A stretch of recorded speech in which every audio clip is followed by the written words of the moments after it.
Ashwin kesulitan mendapatkan informasi karena TKP-nya sudah rusak, mayat sudah dikubur. Yang ada hanya keterangan-keterangan dari para saksi. Ashwin bersama asistennya Vedan, dokter dan tim lainnya melakukan olah TKP. Ashwin menemukan 3 botol minuman di kamar Shruti. Ashwin juga mendapatkan informasi bahwa Kempal bukan pemabuk.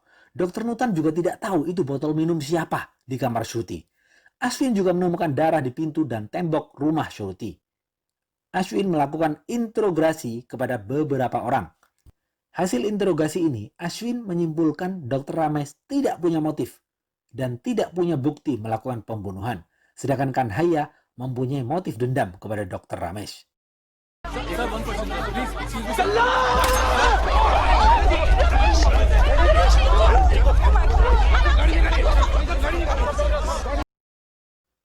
Ashwin bertemu dengan Shankar. Shankar ini adalah bos CDI yang akan pensiun bulan depan.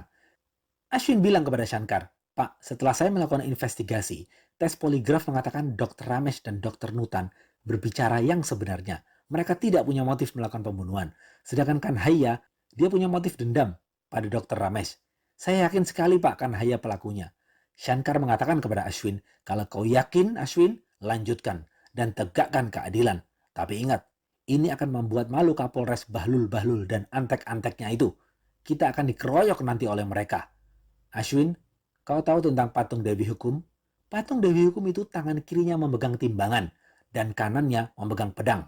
Artinya, pedang itu adalah kepolisian. Namun, 60 tahun terakhir pedang itu berkarat.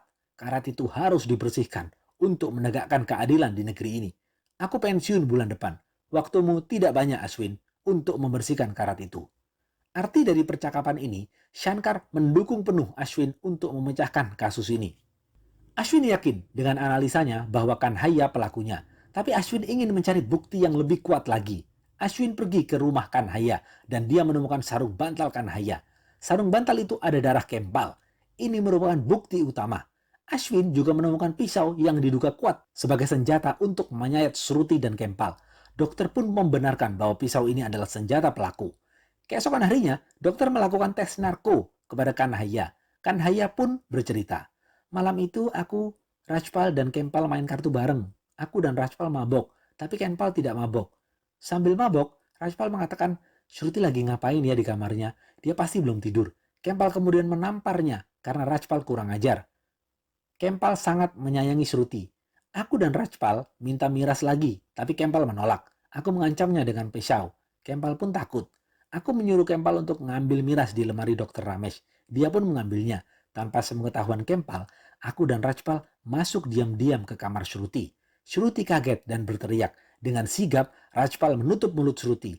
Kempal pergi ke kamar Shruti dan berusaha menyelamatkan Shruti. Nandu yang melihat kejadian itu pun kabur. Kanhaya bertengkar dengan Kempal. Kanhaya membawa Kempal ke atas dan menyayat lehernya hingga tewas.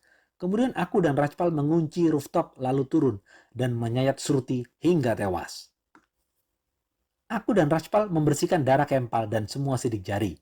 Keesokan harinya, dokter melakukan tes narko kepada Rajpal. Hasilnya, Rajpal mengatakan hal yang sama seperti Kanhaya. Ashwin menginterogasi Rajpal. Dia mengatakan tidak tahu apa-apa. Artinya Rajpal berbohong. Begitupun dengan Kanhaya. Karena ketakutan, dia berdalih meminta pengacara. Ini semakin membuktikan bahwa Rajpal dan Kanhaya pelakunya. Mereka ditahan sementara. Tepat 1 bulan sudah, Shankar akhirnya pensiun.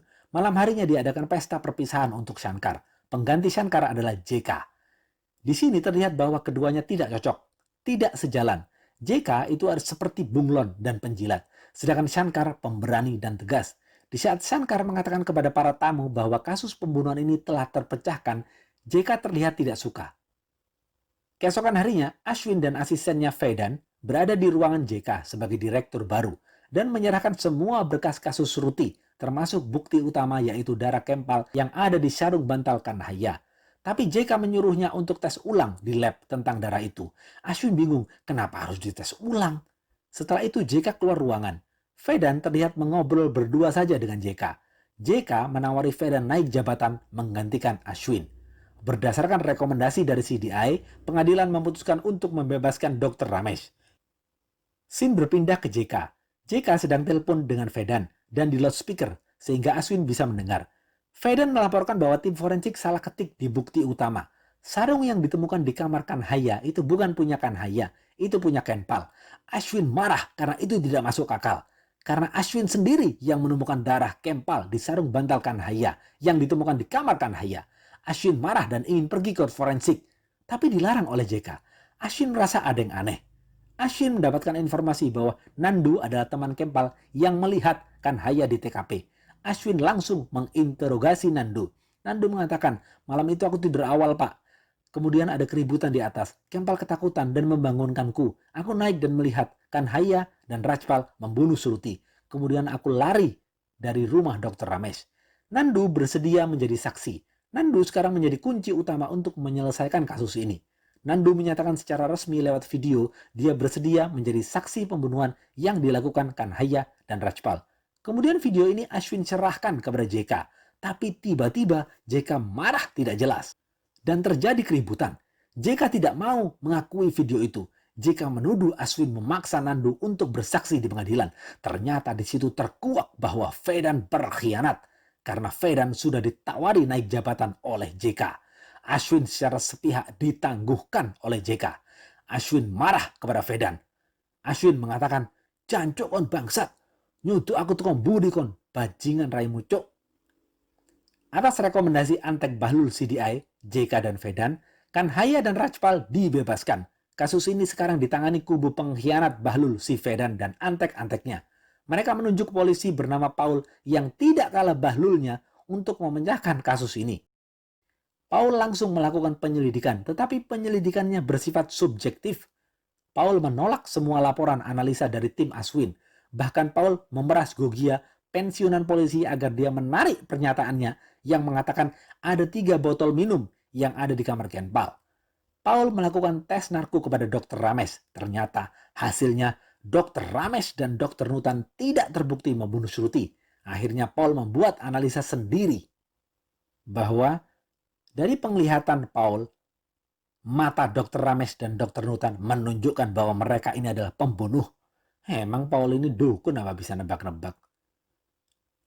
Hasil analisa Paul dan tim Bahlul ini akhirnya diserahkan kepada bos pengkhianat JK. Karena tidak kunjung selesai kasus ini, Kementerian Dalam Negeri memanggil 2 tim. Tim kebenaran, yaitu Ashwin dan Shankar, dan tim Bahlul, JK, Vedan, dan Paul.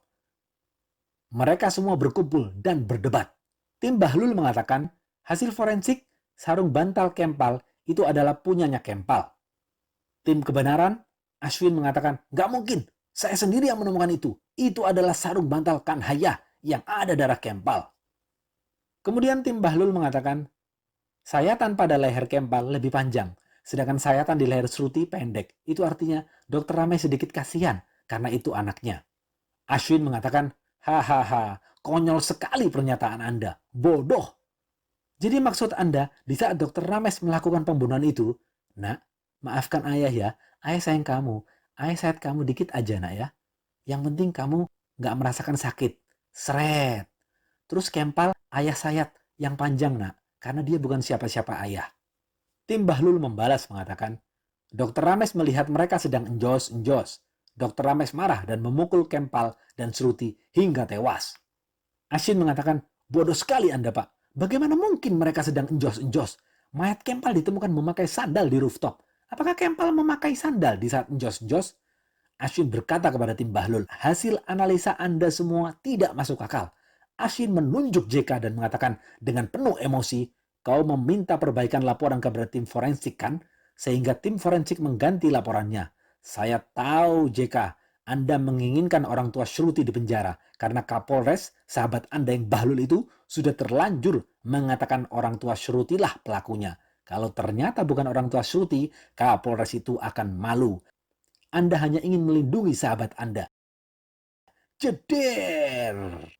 Setelah Kementerian Dalam Negeri mendapat penjelasan dari kedua tim, semua berkas diberikan kepada pengadilan dan pengadilan memutuskan vonis penjara seumur hidup kepada Dr. Ramesh Tandon dan Dr. Nutan. Habis.